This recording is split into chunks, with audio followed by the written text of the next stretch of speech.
Es importante que cualquier administrador sepa la diferencia entre direcciones privadas y direcciones públicas, porque de alguna manera Internet, ya les decía, está gobernado por solamente direcciones públicas y eventualmente nosotros necesitaríamos muchas direcciones públicas para poder conectarnos con la red. Las direcciones públicas son carísimas, muy caras porque son bastante escasas, y los proveedores de Internet por lo general simplemente nos asignarán una única dirección pública. Uno de los errores más comunes que hay es que algunos administradores que desconocen esto, que no conocen el estándar RFC 1918, lo que hacen es asignar direcciones públicas a su red interna. Por ejemplo, direcciones 11.0.0.0. Estas direcciones son públicas y lo que va a ocurrir es que va a funcionar probablemente internamente, va a funcionar, quizás incluso salga a internet, pero en algún lugar de internet existe en la realidad la red 11, máscara 8, la red 11, y estos hosts nunca van a poder llegar a esa red, a los servicios que ahí se alojan, porque los tienen conectados directamente en su red local. Entonces un error de diseño es ese. Hay unas direcciones especiales que se denominan testnet y direcciones de enlace local. El rango completo entre 169.254.00 y 169.254.255.255 está diseñado para que solamente pueda haber comunicación dentro de esta LAN. Y aparece un símbolo que dice conectividad limitada o nula. Bueno, ese mensaje quiere decir que su tarjeta de red está configurada para obtener una dirección IP mediante un protocolo denominado DHCP que lo hace automáticamente, pero no encontró ningún servidor disponible. Por lo tanto, Windows arroja un mensaje de conectividad limitada o nula. Para evitar ese mensaje, a nivel local y autoconfigurar una dirección IP en cada una de esas máquinas, para que al menos, si es que no hay un servidor DHCP presente en la red, sí tengamos comunicación a nivel local, sin necesidad de configurar un IP manualmente. Y eso es así porque los sistemas operativos se asignan automáticamente un IP de este rango, al igual que del rango 192.0.20 con máscara 24. Son rangos especiales que no pueden ser enviados más allá de una interfaz de router. Los routers van a bloquear cualquier intento de salir de la LAN de estos bloques IP. Acá tenemos otra forma de revisar las clases. Tenemos las 5 clases ABCDE. Ya está explicado lo que les mencionaba yo, cómo comienza el primer octeto. Está marcado en los bits en verde. Entonces ustedes pueden ver que todas las direcciones de clase A son aquellas cuyo primer octeto son 0. En las direcciones de clase B son aquellas cuyo primer octeto son 1, 0. Luego tenemos 1, 1, 0. 1, 1, 1, 0 y finalmente los demás bits en 1. ¿Ok? Nuevamente les recuerdo que estas 3 primeras clases son de unicast, mientras que la clase D es de multicast. Bien. En las direcciones de clase A tenemos una máscara de red por defecto. Más adelante vamos a entrar a explicar lo que es la máscara de red en más detalle, pero acá tenemos una máscara 8 por defecto. En la clase B la máscara por defecto es 16 y en la clase C la máscara por defecto es 24. Quiere decir que en las direcciones IP de clase A se ocupa una máscara 8, que es los primeros 8 bits para red y los 24 restantes para host, lo que va a permitir 16 millones de direcciones de host por cada una de ellas, ¿sí? Esta máscara 8 puede ser escrita en decimal de esa manera, 255.000, porque si escribo esto en binario tengo los primeros 8 bits, 4, 5, 6, 7, 8 en 1 y el resto completamente en 0. Entonces el primer número es 255.0.0.0, que es lo que tenemos acá. En la clase B, la máscara por defecto que viene configurada en los hosts es 16, es decir, los primeros 16 bits de la red, de la dirección IP, son para red, aquí está network, y los 16 bits restantes de los 32 son para host. Y en la clase C, los primeros 24 bits son para red y solamente el último octeto, los últimos 8 bits son para host. Bien. Ok, los proveedores de internet, por lo general, simplemente nos asignarán una única dirección pública, una sola.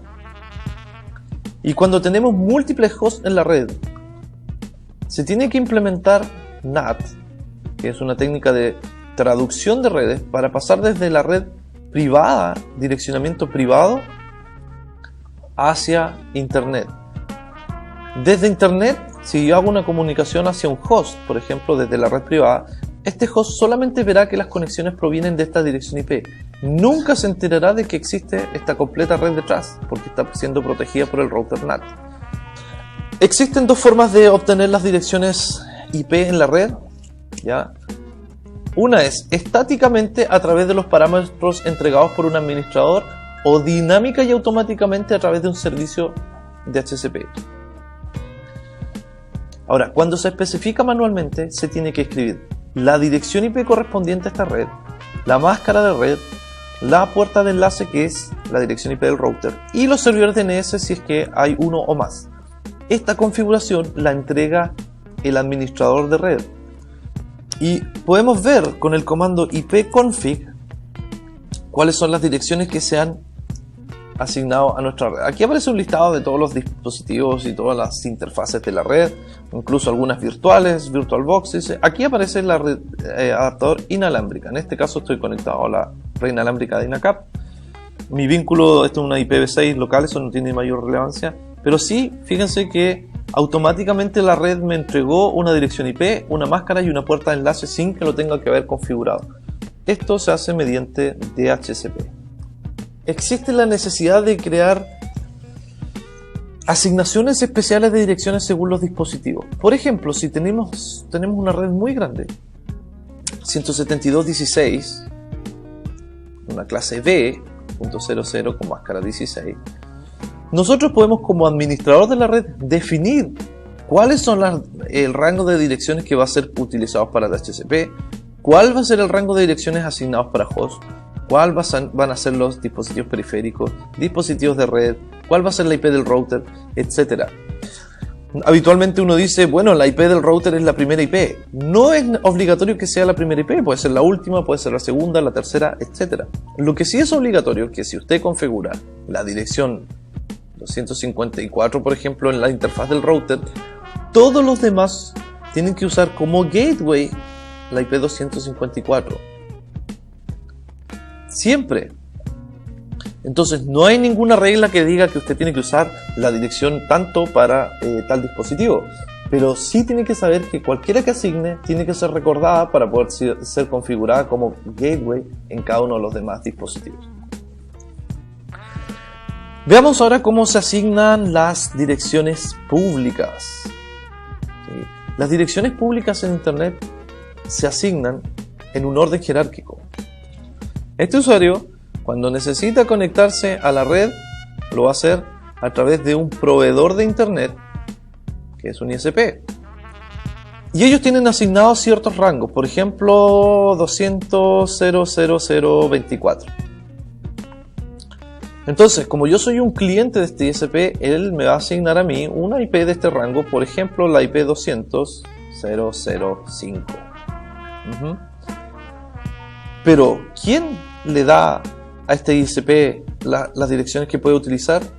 Bueno, eso se denomina registros regionales de Internet o REIRs. Los REIRs. Cada continente tiene asignado un REIR. En el caso de Latinoamérica y el Caribe tenemos a LACNIC, Latin America and Caribbean Region, que es el Network Information Center, LACNIC. Es LACNIC quien tiene a su vez un montón de bloques IP asignados, que fue distribuido por la organización denominada IANA, Internet Addressing Numbers, algo así, no recuerdo bien, que es la organización global que se encarga de distribuir las direcciones IP en todo el mundo, ya sea para África, el Asia Pacífico, Norteamérica, que es ARIN, o RIPE, que es para Europa. Cada continente recibe una cantidad de direcciones IP, unos bloques determinados que van a ser distribuidos a su vez a los proveedores. Por lo tanto, si mi proveedor está ubicado en Chile, él tendrá que comprar o arrendar las direcciones a LACNIC. ¿Sí? Y LACNIC solicitará las direcciones a IANA. Este es el proceso que ocurre cuando se necesitan direcciones públicas. Si hay otro ISP en la misma región, por ejemplo en Argentina, ese ISP también necesita solicitarle a LACNIC las direcciones y él posteriormente se los pasará a los usuarios. Por ejemplo, el bloque 199.000.